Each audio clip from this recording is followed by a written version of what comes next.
ദുബായിൽ നിന്നും കേരളത്തിലേക്ക് സ്ഥലം മാറിപ്പോകുന്ന ഗൾഫ് മാധ്യമം മിഡിൽ ഈസ്റ്റ് എഡിറ്റോറിയൽ ചുമതല വഹിച്ച സാലിഹ് കോട്ടപ്പള്ളിക്ക് ദുബായിൽ യാത്രയയപ്പ് നൽകി. യുഎയിലെ ഇന്ത്യക്കാരായ മാധ്യമപ്രവർത്തകരുടെ കൂട്ടായ്മയായ ആണ് യാത്രയയപ്പ് നൽകിയത്. 5 വർഷത്തെ ദുബായിലെ മാധ്യമ പ്രവർത്തനത്തിന് ശേഷമാണ് കോഴിക്കോട് മാധ്യമ ആസ്ഥാനത്തേക്ക് മടങ്ങുന്നത്. ഇനി മാധ്യമത്തിൻ്റെ ഓൺലൈൻ ഡിജിറ്റൽ വിഭാഗത്തിന് നേതൃത്വം നൽകാൻ സാലിഹ് ചുമതലയേൽക്കും. IMF കോർഡിനേറ്റർമാരായ വനിത വിനോദ്, റോയ്, റാഫേൽ, യാസിർ അറാഫത്ത് എന്നിവരും അംഗങ്ങളും ചേർന്ന് ഉപഹാരം സമ്മാനിച്ചു. കഴിഞ്ഞ 5 വർഷം വലിയ അനുഭവമാണ് ഗൾഫ് തന്നതെന്ന് സാലിഹ് ദുബായിൽ വളരെ സംതൃപ്തിയുള്ളതായിരുന്നു. നമ്മുടെ നാട്ടിലെ മാധ്യമപ്രവർത്തകരിൽ നിന്ന് വ്യത്യസ്തമാണ് എങ്കിൽ പോലും ദുബായിലുള്ള മാധ്യമപ്രവർത്തകർ എന്നുള്ള നിലക്ക് ഒരു ആഗോള എക്സ്പോഷർ നമുക്ക് കിട്ടിയെന്നുള്ളത് പിന്നെ ഒരു വലിയ ഗുണമാണ്.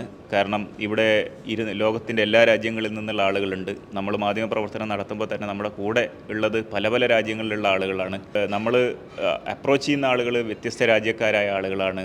നമ്മൾ വ്യത്യസ്ത രാജ്യക്കാരായ ഭരണാധികാരികൾ, അതുപോലെ തന്നെ സാഹിത്യകാരന്മാർ, വലിയ മാധ്യമപ്രവർത്തകർ, ഇങ്ങനെ എല്ലാ തലത്തിലുള്ള ആളുകളെയും കാണാനും അതുപോലെ തന്നെ വലിയ ഇപ്പോൾ ജൈടെക്സ് ഒക്കെ പോലെയുള്ള COP28 പോലെയുള്ള എക്സ്പോ 2020 പോലെയൊക്കെയുള്ള വലിയ ഈവൻറ്റുകൾ കവർ ചെയ്യാനൊക്കെയുള്ള സാഹചര്യങ്ങൾ ഉണ്ടായിട്ടുണ്ട്.